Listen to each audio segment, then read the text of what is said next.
Good morning, all of you.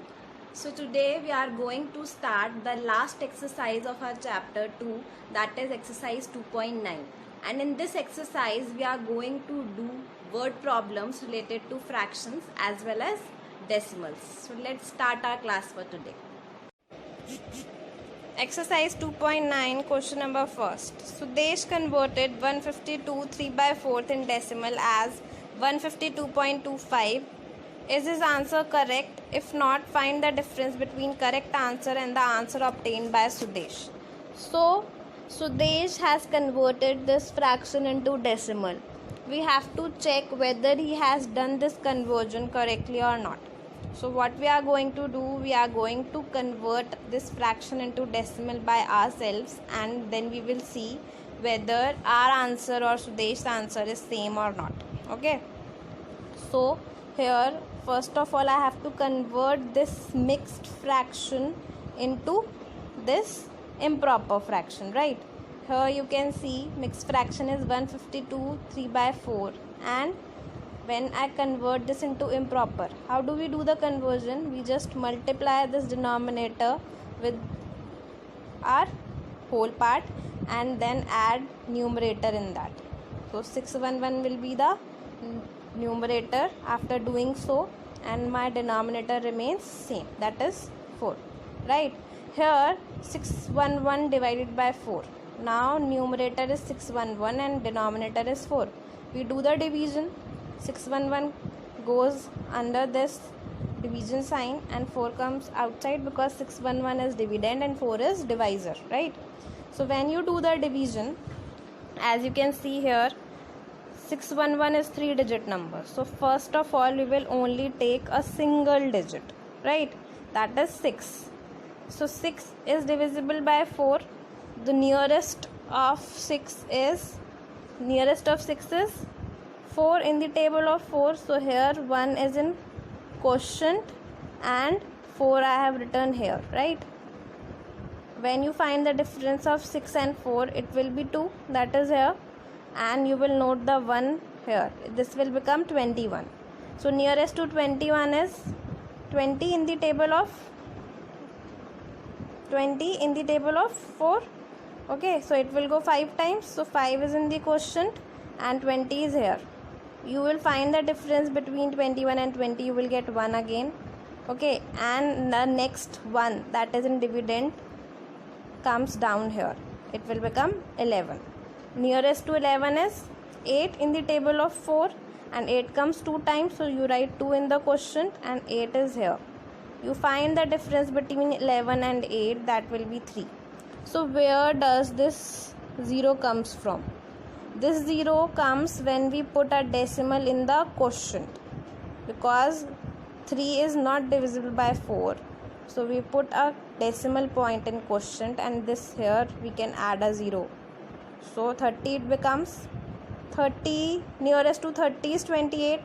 So 7 times 28 will come. When you find the difference between 30 and 28, you will get what? You will get 2.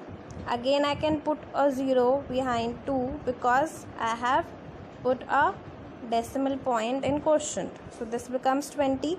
20 is completely divisible by 4 5 times. So you will write 5 in the quotient, and here it is 20.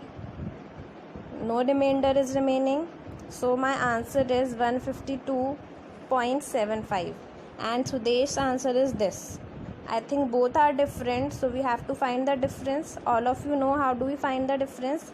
Just remember, you have to subtract smaller one from the bigger one and put decimal below decimal. So I put decimal here and 152.25.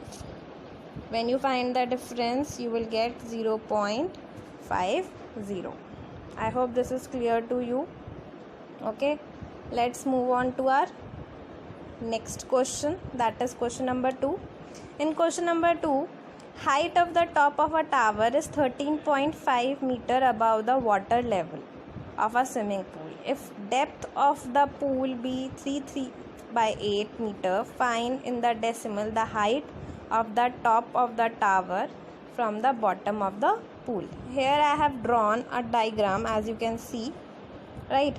In this is the top of the tower, okay, and this is my water level of swimming pool, and this is bottom of my swimming pool. So height of the top of tower above the water level, that means this distance is given to you, that is 13.5. I have already mentioned here. And the depth of the pool, depth will be measured again from the water level, this much. This is also given to you, that is 3/8. So here I have to find this total length from here to here. So I have to add the height of the pool and the depth of the swimming pool. So I have done the same. As you can see here, distance from water level of swimming pool to its depth is 3/8.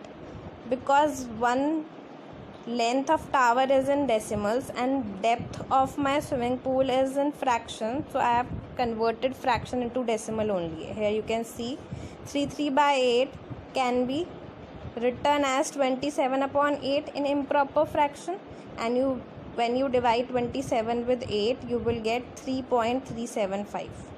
This is my depth of pool.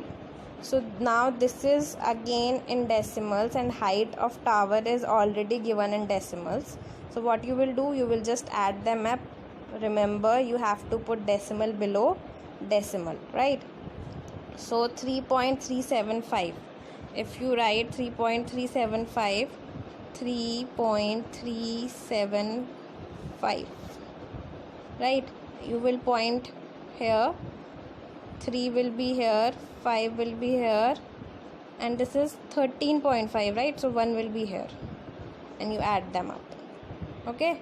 So your answer will be, after adding them, here it comes 5, 7, 8, decimal below decimal, this is 6, and this is 1, 16.875. Here is my answer, as you can see here, by adding both, okay? These are very easy questions. Basic addition, subtraction, multiplication or division operation is being used here, okay? Next, question number 3. Aryan purchased 3 notebooks at the rate of rupees 15 each, 5 pencil at the rate of rupees 13.25 each, and 4 ball pens at the rate of rupees 9.50 each. Find the total cost of item purchased. Here cost of one each is written, that means cost of one item is given to you of that particular kind, okay? So here 15 rupees each is the cost of 3 notebooks. So for finding cost of 3 notebooks, we have to multiply 15 with 3. Let's take one example. If the cost of one toffee is 2 rupees, cost of 3 toffees will be 6 rupees. 2 plus 2 plus 2, that will be 6, or you can say 2 3s are 6. Here we are doing the same. 15 each means this is 15 is the cost of one notebook.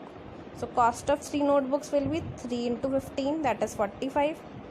Here again cost of 5 pencils is 13.25 each.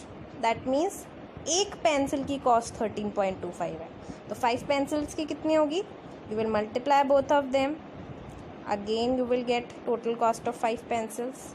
Now cost of 4 ball pen, again 9.50 rupees each is given to you. For finding the cost of 4 such ball pens, you have to multiply 4 with 9.50. 38 rupees is the cost of 4 ball pens. Now you get total cost of all 3 kind of items. You can add them up and find the total cost of items purchased. Here's the answer. I hope